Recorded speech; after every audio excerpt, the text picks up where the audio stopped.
il-Gvern qed jagħti stabbiltà ta' prezzijiet għoljin fil-gass, fil-petrol u d-diesel. Dan filwaqt li l-prezzijiet tagħhom fuq livell internazzjonali niżlu u niżlu ħafna, saħansitra anke fil-livelli li kienu fis-sena 2010.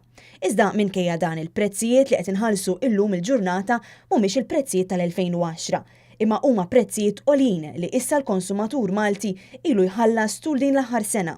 Dwar dan tkellimna mal-kellim tal-Oppożizzjoni għall-Finanzi, Tonio Fenek. Fil-petrol u diesel daħal direttament u f'dak li huma agreements fit-tul biex jixtri żejt bi prezzoli għax ħaseb li jista' jkun li kien sajola iktar, meta fil-fatt niżel sostanzjalment, waqt li fil-każ tal-gass tramite ir-regolatur qed nifhmu li hemm xi ftehim mal-operatur li effettivament dan ma jraħħas il-prezz. Jiġifieri, il-konsumatur qed jara l-prezz internazzjonali jinżel u f'Malta le biex in-nies qed jispiċċaw iħallsu 3 euro jew 4 euro iktar.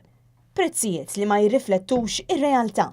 Iżda x'qed iwassal lill-Gvern biex ma jgħidx dan kollu għaliex wara kollox il-prezzijiet huma stabbiliti fuq livell internazzjonali. Il-Gvern ma jridx jammetti li jaffiġa. Jiġifieri dan wara li ftaħar kemm kien kapaċi jmexxi u kemm sa jġib traħħis tajjeb fis-settur tal-enerġija mhux biss fil-kontijiet imma wkoll fil-prezz tal-petrol u d-diesel. Issa illum il-prezz huwa dak li huwa tal-2010 u l-Gvern ma raħas. Imma x'qed iwassal lill-Gvern biex jibqa' ma jraħħasx il-prezzijiet?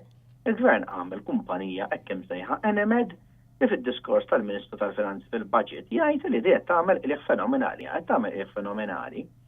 Għaliex propju il-prezzijiet mhux qed jorħsu li qed tagħmlu hi biex ittieħli l-Gvern ovvjament.